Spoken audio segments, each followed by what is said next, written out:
The pickup says it's 10 degrees. It's supposed to get to 14 today. I wouldn't quite bet on it, but we are in quite a favoured position this side. This side of the moors with a bit of a south-ish flow, it can be quite warm.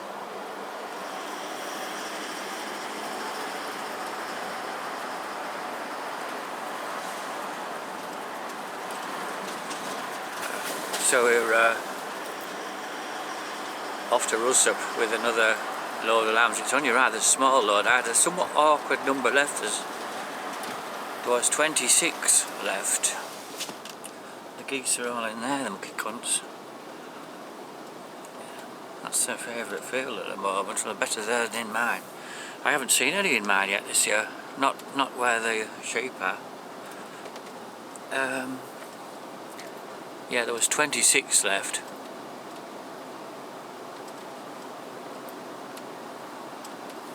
And I was thinking, well, if I got... Usually I sort of get about 12, sometimes 14. If I got a 14 and a 12, that would be it, but it wasn't going to work like that. It was just a bit difficult to get nice ones. Which is surprising in a way, because they are getting a bit of grass now, and I've been getting similar pellets to when before I took the last load. I didn't really reduce them much, if at all. So they've been getting quite a good amount of pellets. And they've got hay if they want it, but they've just blooming wasted it. I don't know what they do. They jump in it and all sorts, some of them. They're up in the bloody ring feeder. So it looked a bit kind of trampled. I'm going to dump what's left. There's probably about half a bale. I'll give them one more bale, because it may be mid-March, but we have another month yet before the grass really starts to grow. Probably.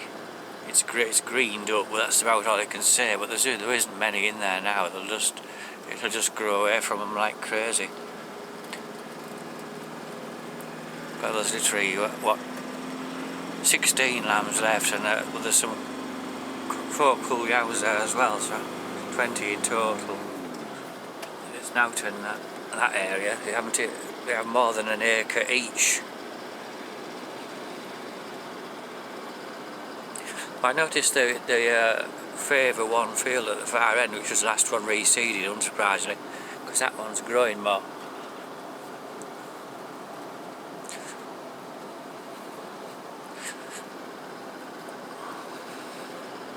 But it didn't go terribly smoothly yesterday. I had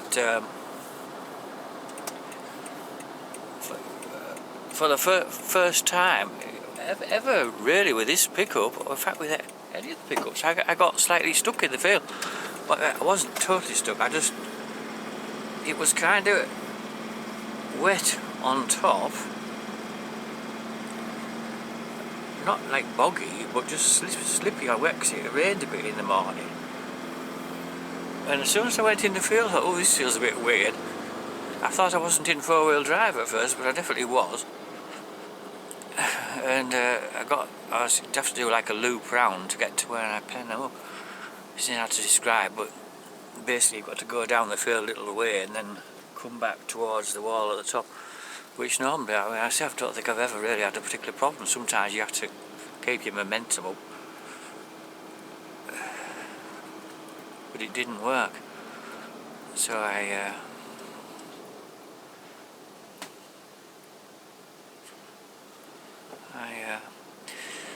well, what happened was, I think it made it worse, because I decided to change. I don't want to change it to low range or for just first gear.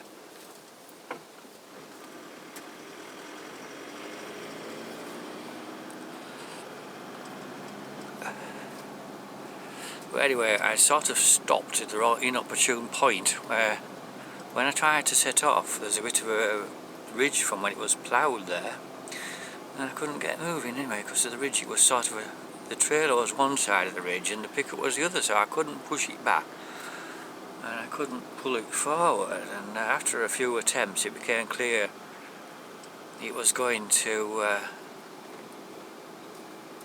dig a hole if you weren't careful.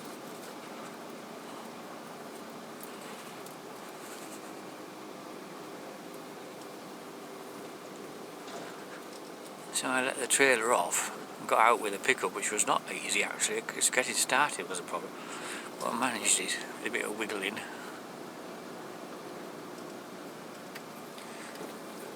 Got out of the field with a pickup and went back with the trailer. That's with a tractor. And that, I said, because I haven't used the tractor to pull the cattle trailer probably for years, certainly not for 2 or 3 years I would say, I couldn't find the special pins, like a drawbar pin with a ball on top essentially. And it took me about 10 minutes. I just had to go in the house and get the head torch, because it's where I keep stuff like that. We haven't got lighting at the moment. But in the end, it was just on it. It was. It had been taken out of the tractor or tractors at some point a while ago, perhaps because it was service time or something, and a bit of a clear out. And it had never been put back in, so because I was expecting to see it was in the tractor toolbox, which isn't the best place to keep it, to be fair.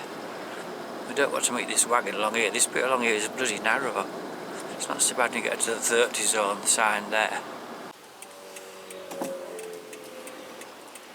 God, you can't see very well this way. You really just have to take a chance and go.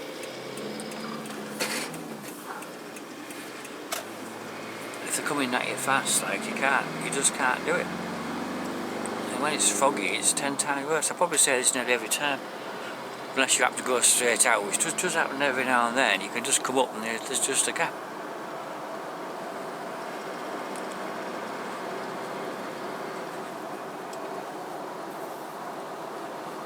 So it's about 10 to 10. The clock in this pickup is miles out. Is that Sam? No, it's not his trailer.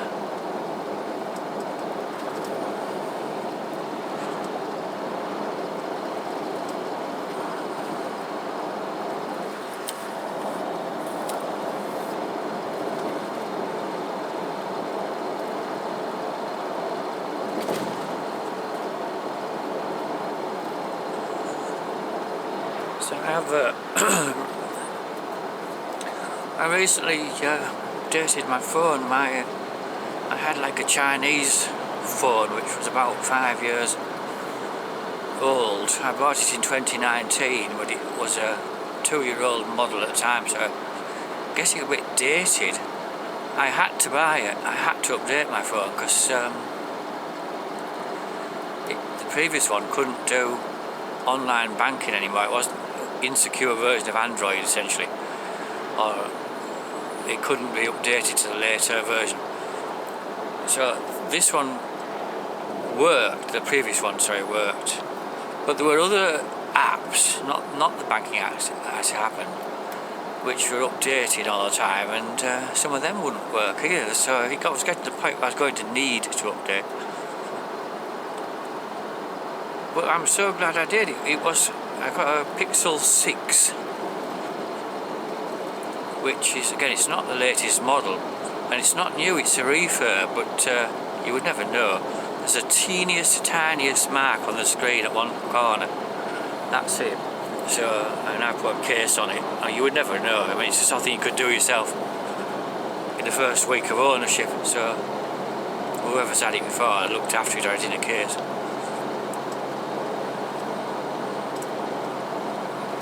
And the battery life is really good on it. As an experiment, I just left it on overnight, not plugged in, and it used 6% of the battery just on standby. But I think it's doing something that's we call intelligent. It knows it's just sat there and you're not there, so it goes into like an ultra, because as soon as you wake it up in the morning, it receives a couple of emails and things like that, so it clearly hasn't been doing that.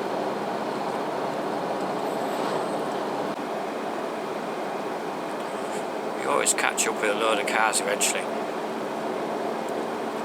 There's always a string of cars doing about 50 mile an hour behind a caravan or a restricted truck.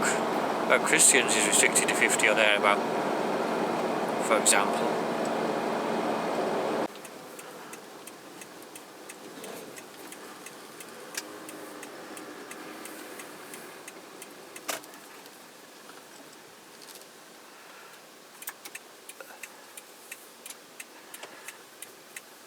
Just leave my... Oh, he's got a baler. What's that in there? Oh, hey.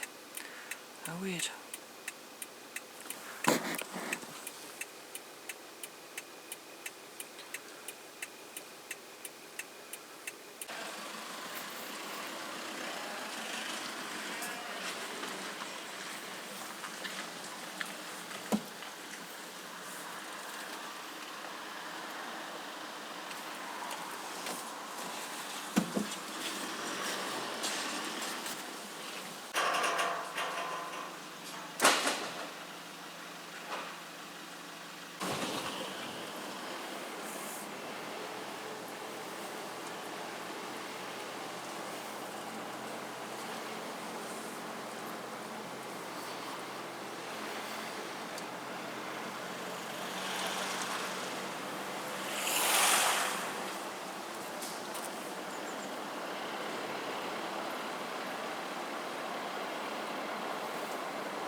I think we'll go back along the cars and look at all the daffodils and things.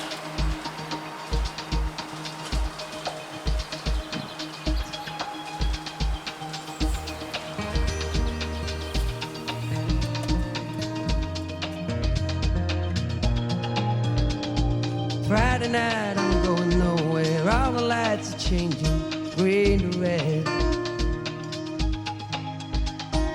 Turning over TV stations, situations running through my head. Looking back through time, you know it's clear that I've been blind, I've been a fool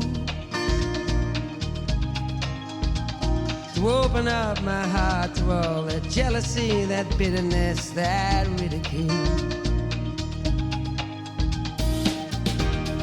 And if you want it, come and get it, crying out loud.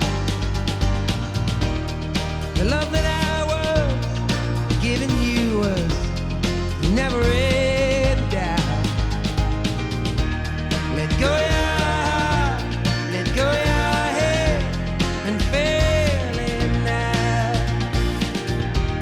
Let go your heart, let go your head, and feel it now. Babylon, Babylon.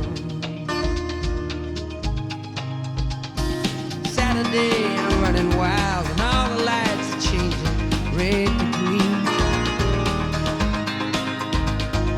Moving through the crowds, I'm pushing, chemicals are rushing in my bloodstream. I only wish that you were here, you know I'm seeing it so clear. I've been afraid to show you how I really feel, admit to some of those bad mistakes I've made. Well, if you want it, come and get it, crying out loud. The love that I was giving you was never in doubt. Let go your heart, let go your